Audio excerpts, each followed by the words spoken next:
Assalamualaikum warahmatullahi wabarakatuh. Bagaimana jika seekor unta melahirkan sepasang bayi manusia? Di kota suci Mekah, sebuah kejadian di luar nalar mengguncang para penduduk. Seekor unta milik Pangeran Khalid melahirkan dua bayi manusia kembar, Zaid dan Imran. Keajaiban ini membuat orang-orang terpana, tetapi juga menimbulkan ketakutan dan kebencian. Apakah mereka anugerah dari Allah atau pertanda bencana? Saat fitnah mulai menyebar dan musuh-musuh dalam bayang-bayang merencanakan kehancuran mereka, Zaid dan Imran harus menghadapi takdir yang lebih besar dari yang pernah mereka bayangkan. Dalam perjalanan yang penuh bahaya dan ujian iman, mereka akan menemukan kebenaran tentang siapa mereka sebenarnya, dan mengapa mereka ada di dunia ini. Ketika cahaya dan kegelapan bertemu, siapakah yang akan menang? Sebagai bentuk cinta kita kepada Nabi Muhammad dan bukti bahwa kita menginginkan kebaikan dalam hidup, tuliskan sholawat di kolom komentar.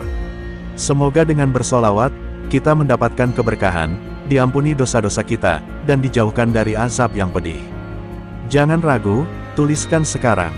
Allahumma sholli ala Sayyidina Muhammad wa ala ali Sayyidina Muhammad. Oke baik, sebelum kita lanjutkan, saya doakan yang subscribe, like, komen dan share diberikan kesehatan dan rizki yang melimpah, amin.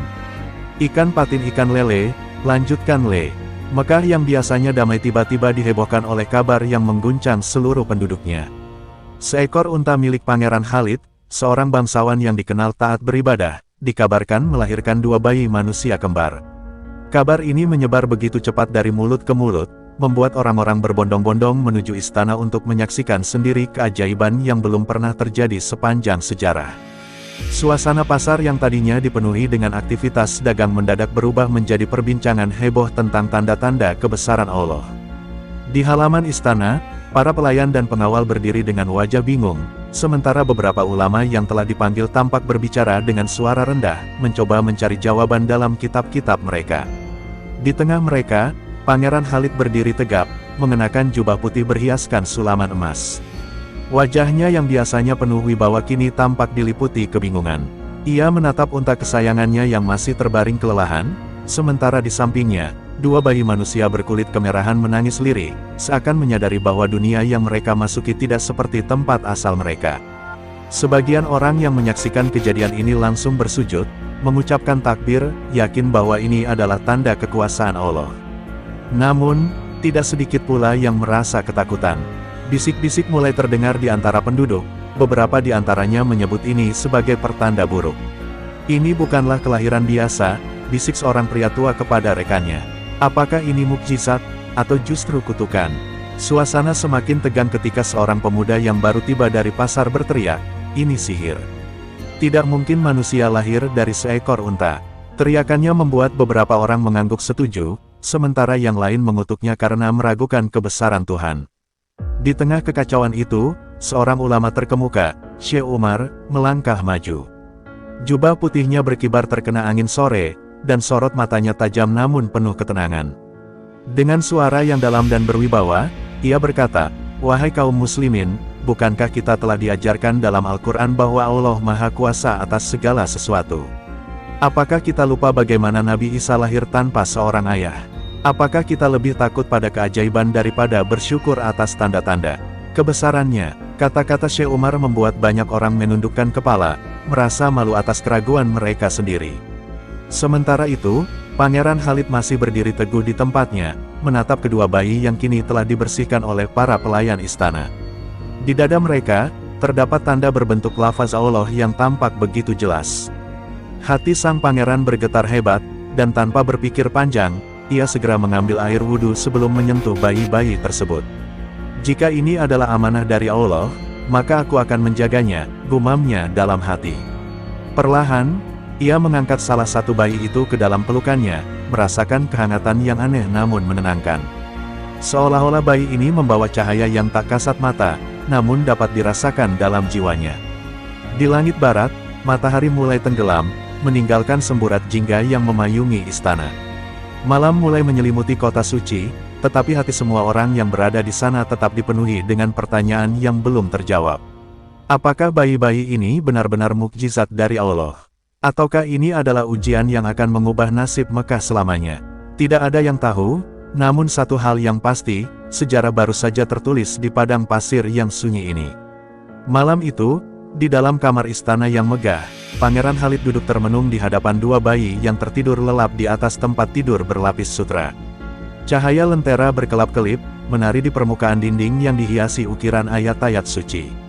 Hatinya masih bergetar, ia telah menyentuh bayi-bayi itu dengan tangannya sendiri, merasakan kehangatan dan kelembutan mereka, seperti anak manusia biasa.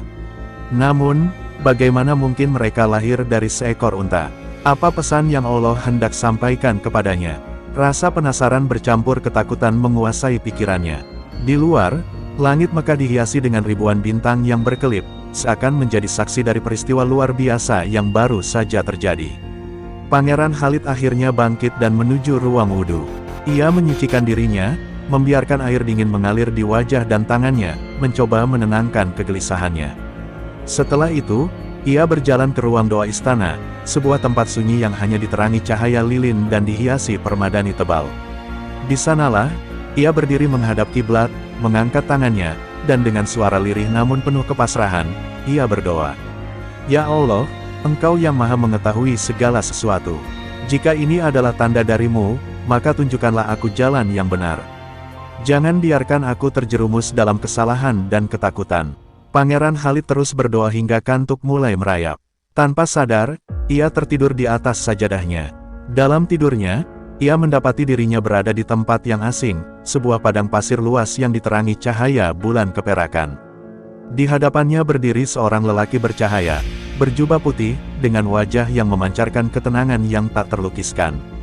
Lelaki itu tersenyum lembut dan berkata, "Wahai Khalid, janganlah engkau takut. Allah telah memilihmu untuk menjaga dua insan yang akan membawa cahaya bagi dunia. Sebagaimana Nabi Musa dibesarkan di istana Firaun, maka jagalah mereka dengan penuh kasih dan kebijaksanaan." Pangeran terbangun dengan nafas tersengal. Keringat membasahi dahinya, dan jantungnya berdetak kencang. Mimpi itu terasa begitu nyata, seolah ia benar-benar telah berdiri di hadapan utusan Tuhan. Ia segera bergegas kembali ke kamar bayi, menatap wajah mungil mereka dengan perasaan yang berbeda. Jika sebelumnya ada ketakutan, kini ada keyakinan. Bayi-bayi ini bukan kutukan, melainkan amanah yang harus dijaga. Ia tidak tahu bagaimana mereka akan mengubah dunia, tetapi ia berjanji akan melindungi mereka dengan segenap jiwanya. Namun, di luar tembok istana, tidak semua orang memiliki keyakinan yang sama. Kabar tentang kelahiran ajaib ini terus menyebar, dan tidak sedikit yang menganggapnya sebagai pertanda buruk. Beberapa orang di pasar mulai berbisik bahwa bayi-bayi itu mungkin adalah makhluk terkutuk, lahir dari sihir gelap. Kita harus membuang mereka sebelum sesuatu yang lebih buruk terjadi, seru seseorang dengan penuh ketakutan. Di sudut lain, seorang ulama tua menggelengkan kepalanya dan berkata dengan tenang, "Janganlah kalian tergesa-gesa menilai. Jika ini adalah kehendak Allah, maka siapa kita untuk menolaknya?" Di tengah ketakutan dan kepercayaan yang bercampur aduk di hati penduduk Mekah, satu hal menjadi semakin jelas bagi Pangeran Khalid, cobaan baru saja dimulai. Ia harus menjaga dua anak ini, bukan hanya dari bahaya yang tak kasat mata, tetapi juga dari ketakutan manusia yang seringkali lebih berbahaya daripada apapun. Maka, dengan tekad yang semakin kuat, ia bersumpah dalam hatinya bahwa apapun yang terjadi, ia akan membesarkan mereka seperti anaknya sendiri, meski dunia menentangnya. Waktu berlalu, dan bayi kembar itu tumbuh dengan cepat di dalam istana Pangeran Khalid. Mereka diberi nama Zaid dan Imran, dua nama yang terinspirasi dari tokoh-tokoh besar dalam sejarah Islam. Seiring bertambahnya usia, keduanya menunjukkan kecerdasan dan kebijaksanaan yang luar biasa, jauh melampaui anak-anak seusia mereka. Namun, meski mereka hidup dalam kemewahan dan kasih sayang pangeran, bayang-bayang keraguan masih menyelimuti Mekah. Banyak orang tetap berbisik-bisik tentang asal-usul mereka, dan tak sedikit yang menganggap mereka sebagai makhluk asing yang bisa membawa bencana. Di dalam istana, Pangeran Khalid mulai melihat tanda-tanda keistimewaan dalam diri mereka. Zaid memiliki pemahaman yang tajam terhadap ayat-ayat suci, bahkan sebelum ia diajarkan secara resmi. Seringkali, ia ditemukan duduk di sudut istana, merenung dan mengulang-ulang ayat-ayat Al-Quran dengan suara yang begitu merdu hingga membuat orang yang mendengarnya tersentuh hatinya. Sementara itu, Imran menunjukkan kekuatan fisik dan keberanian yang luar biasa. Pada usia yang masih belia, ia sudah mampu mengalahkan pengawal istana dalam latihan bela diri. Namun, meski berbeda dalam keahlian, keduanya memiliki satu kesamaan, hati mereka selalu dipenuhi dengan kebaikan dan ketundukan kepada Allah. Namun, di luar tembok istana, ketakutan dan prasangka semakin memuncak. Sebuah kelompok kecil yang dipimpin oleh seorang pria berpengaruh bernama Abu Sufyan mulai menyebarkan desas-desus bahwa kehadiran Zaid dan Imran akan membawa kehancuran bagi Mekah. "Apa yang kalian lihat sebagai mukjizat," katanya di hadapan para pedagang dan bangsawan, "bisa jadi adalah ujian yang akan menghancurkan kita semua. Mereka bukan manusia biasa. Tidakkah kalian berpikir, bagaimana mungkin manusia lahir dari seekor unta? Ini adalah pertanda buruk, dan kita harus bertindak sebelum semuanya terlambat." Pangeran Khalid mendengar kabar ini dan merasakan bahaya yang semakin dekat. Ia memanggil Syekh Umar, ulama yang selama ini menjadi penasehatnya, dan bertanya dengan suara yang penuh kebimbangan, "Apakah aku telah melakukan kesalahan dengan menjaga mereka?" Syekh Umar menatap pangeran dengan penuh ketenangan dan berkata, "Wahai Khalid, ingatkan engkau akan kisah Nabi Musa yang dibesarkan di rumah musuhnya sendiri. Allah memiliki rencana yang jauh melampaui pemahaman manusia. Jika mereka adalah amanah, maka tugas kita bukanlah mempertanyakan, melainkan menjaga." Kata-kata itu memberikan ketenangan di hati pangeran, meski ia tahu bahwa ujian yang lebih besar masih menanti. Di suatu malam yang sunyi, di bawah langit yang dihiasi cahaya bintang, Zaid dan Imran duduk di taman istana, menatap bulan yang bersinar terang. "Kakak," bisik Imran, "mengapa orang-orang memandang kita dengan ketakutan? Apakah kita berbeda dari mereka?" Zaid terdiam sejenak sebelum menjawab, "Aku juga tidak tahu, tapi aku merasa bahwa Allah telah menempatkan kita di sini untuk suatu alasan. Suatu hari nanti, kita akan mengetahuinya." Saat itu, angin malam bertiup lembut, seakan membawa bisikan takdir yang belum tersingkap. Namun, di sudut kota yang gelap, Abu Sufyan dan para pengikutnya mulai merencanakan sesuatu yang lebih berbahaya. Mereka tidak bisa membiarkan dua anak itu terus tumbuh dan menjadi ancaman bagi kekuasaan mereka.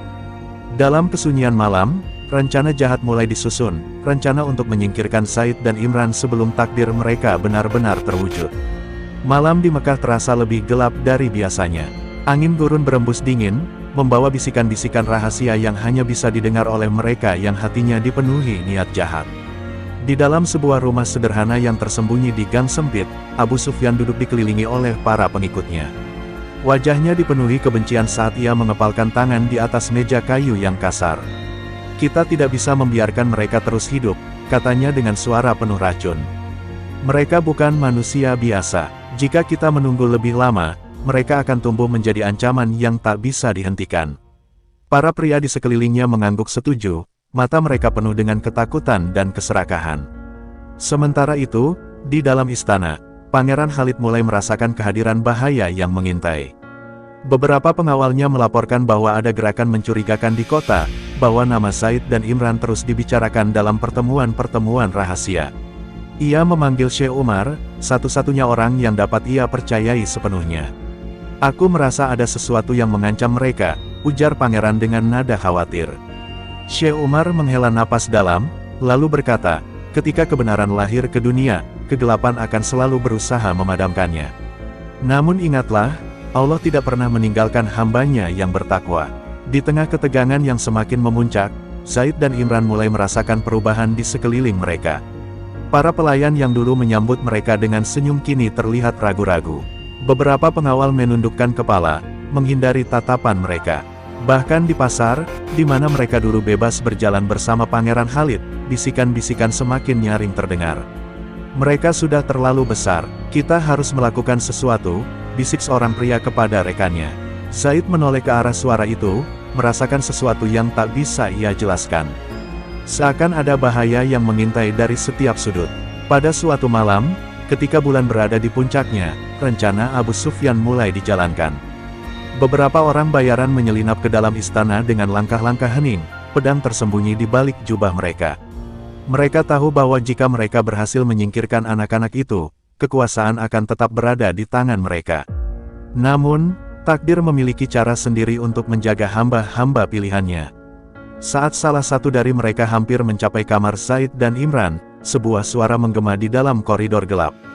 "Berhenti!"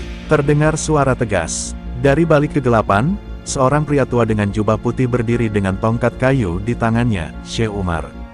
Matanya bersinar tajam seperti mengetahui setiap rencana jahat yang tersimpan di hati para penyusup itu. Para pembunuh itu terkejut, tapi sebelum mereka bisa bertindak, suara langkah kaki yang lebih berat mulai terdengar. Dari balik bayangan, muncul para pengawal istana yang telah disiapkan sebelumnya.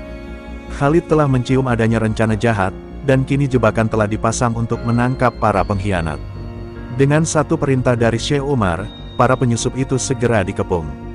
Beberapa mencoba melawan, tetapi mereka kalah jumlah. Dengan wajah penuh ketakutan, mereka diseret ke hadapan Pangeran Khalid. "Siapa yang mengutus kalian?" tanya pangeran dengan suara bergetar menahan amarah. Salah satu dari mereka hanya bisa menunduk, sebelum akhirnya berbisik, "Kami hanya menjalankan perintah Abu Sufyan." Mendengar nama itu, Pangeran Khalid mengepalkan tangan. Ia tahu bahwa musuhnya kini telah menunjukkan wajahnya secara terang-terangan. Tidak ada lagi waktu untuk berdiam diri. Ia menatap Zaid dan Imran yang masih terlelap dalam tidur mereka, tidak mengetahui bahwa takdir mereka telah mulai bergerak. Dalam hatinya, pangeran bersumpah, "Aku tidak akan membiarkan siapapun menyentuh mereka. Jika mereka benar-benar pilihan Allah, maka aku akan menjadi perisai yang melindungi mereka, bahkan jika harus mempertaruhkan nyawaku sendiri." Fajar menyingsing di atas langit Mekah, tapi ketegangan masih menggantung di udara. Kabar tentang percobaan pembunuhan terhadap Zaid dan Imran mulai menyebar. Para penduduk berbicara dengan suara berbisik di pasar dan di sudut-sudut jalan, takut menyebut nama Abu Sufyan secara terang-terangan. Sementara itu, di dalam istana, Pangeran Khalid berdiri di balkon kamarnya, memandangi kota yang mulai sibuk dengan aktivitas pagi. Matanya penuh dengan kecemasan. Ia tahu, setelah malam itu, segalanya tak akan pernah sama lagi. Di dalam kamar mereka, Zaid dan Imran telah mengetahui apa yang terjadi. Mata Zaid tampak menerawang, merenungkan sesuatu yang lebih besar dari usianya. "Mengapa mereka ingin membunuh kita, kakak?" tanya Imran dengan suara bergetar. Zaid menghela napas, lalu menatap adiknya dengan penuh keyakinan. "Karena mereka takut akan sesuatu yang belum mereka pahami," jawabnya lirih. Imran mengepalkan tangannya, marah dan bingung, tapi juga takut. Ia ingin bertanya lebih banyak, tapi dalam hatinya, ia tahu bahwa jawaban atas pertanyaan-pertanyaan mereka hanya akan ditemukan dalam perjalanan takdir yang masih terbuka di depan mereka. Sementara itu, di sisi lain kota, Abu Sufyan duduk dengan wajah penuh kemarahan. "Mereka gagal," geramnya, tangannya menghantam meja. Para pengikutnya diam, takut berbicara. "Jika kita tidak bisa menyingkirkan mereka dalam gelap, maka kita akan melakukannya di hadapan semua orang." Ia menyusun rencana baru, menyebarkan fitnah yang lebih besar. Dengan bantuan para pembicara yang ia kendalikan, ia akan meyakinkan penduduk bahwa Zaid dan Imran adalah ancaman bagi kota suci. "Kita akan membuat mereka takut, kita akan membuat mereka percaya bahwa anak-anak itu adalah awal dari kehancuran." Di istana, Syekh Umar telah membaca situasi dengan baik. Ia tahu bahwa serangan fisik hanyalah awal dari pertempuran yang lebih besar, pertempuran di dalam hati manusia. "Wahai pangeran," katanya, "fitnah lebih berbahaya dari pedang. Jika Abu Sufyan menyebarkan ketakutan, maka kita harus menyebarkan kebenaran." Pangeran Khalid mengangguk, meski hatinya gelisah. Bagaimana mungkin ia bisa melawan fitnah yang disebarkan di jalan-jalan dan pasar, di mana lidah lebih tajam daripada senjata? Beberapa hari kemudian, gelombang kebencian mulai terasa. Orang-orang yang dulu menyapa Zaid dan Imran kini mulai menjauh. Beberapa bahkan melontarkan pandangan penuh curiga. Seorang pria tua yang dulu sering memberi mereka kurma kini menghindar saat mereka melintas. "Lihat mereka," bisik seorang wanita di pasar, "mereka tumbuh begitu cepat, lebih cepat dari anak-anak lain. Itu tidak wajar." Yang lain mengangguk, ketakutan mulai mengakar dalam hati mereka. Asteris-asteris Abu Sufyan telah berhasil menanamkan benih keraguan. Namun, di saat yang sama, ada yang tetap berdiri teguh. Beberapa ulama dan orang-orang bijak mulai berbicara di masjid dan di pertemuan-pertemuan rahasia, mengingatkan bahwa kebenaran tidak bisa dikalahkan oleh kebohongan. Zaid dan Imran mungkin masih muda, tapi takdir telah menempatkan mereka di tengah pertempuran besar antara cahaya dan kegelapan. Dalam hati mereka, mereka tahu, mereka tidak bisa lagi menjadi anak-anak biasa. Dunia telah mengarahkan pandangannya kepada mereka, dan mereka harus bersiap menghadapi apapun yang akan datang. Pertanyaannya bukan lagi apakah mereka akan melawan, tetapi kapan saatnya tiba untuk berdiri tegak melawan kezaliman. Malam itu, suasana di Mekah begitu sunyi, seakan seluruh kota menahan napas sebelum badai datang. Pangeran Khalid berdiri di ambang jendela kamarnya, menatap langit yang dipenuhi bintang-bintang. Namun, keindahan itu tidak mampu meredakan kecemasannya. Fitnah yang disebarkan oleh Abu Sufyan telah merasuki hati banyak orang. Ia bisa merasakan perubahan di istana, para pelayan yang dulu setia kini mulai ragu, beberapa prajuritnya bahkan terlihat gelisah, seolah menimbang-nimbang kesetiaan mereka. Ia tahu, tidak lama lagi, musuhnya akan bergerak lebih jauh.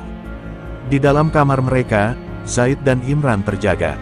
Mereka duduk di atas permadani, diam dalam renungan yang dalam. "Kakak, apakah kita harus lari?" tanya Imran, suaranya bergetar. Zaid menatap adiknya dengan mata yang penuh keteguhan. "Tidak," jawabnya pelan, "kita tidak boleh lari dari takdir kita." Imran menundukkan kepala, hatinya masih dipenuhi ketakutan. Tapi dalam dirinya, ia tahu bahwa Zaid benar. Sesuatu yang besar sedang menunggu mereka, dan mereka harus siap menghadapinya. Keesokan harinya, berita yang mengejutkan datang. Abu Sufyan telah mengumpulkan para tetua suku dan tokoh berpengaruh di Mekah dalam sebuah pertemuan besar di Ka'bah. Ia berencana untuk menuntut agar Zaid dan Imran diusir dari kota, bahkan jika perlu dihukum mati. Mereka bukan manusia biasa. Jika kita membiarkan mereka tumbuh, mereka akan membawa kehancuran bagi kita semua. Suaranya menggema di antara pilar-pilar suci, memenuhi hati banyak orang dengan keraguan dan ketakutan. Namun, sebelum keputusan bisa dibuat, suara lain muncul dari tengah kerumunan. Syekh Umar berdiri tegak, jubahnya berkibar tertiup angin, matanya penuh wibawa. "Wahai penduduk Mekah," serunya, "apakah kita akan menghakimi mereka atas sesuatu yang belum kita ketahui? Apakah kita telah lupa bahwa Allah lah yang menentukan segala sesuatu?" Sebagian orang mulai terdiam, ragu-ragu. Namun, Abu Sufyan tidak menyerah. "Kalau begitu," katanya licik, "biarkan mereka membuktikan bahwa mereka layak hidup di antara kita.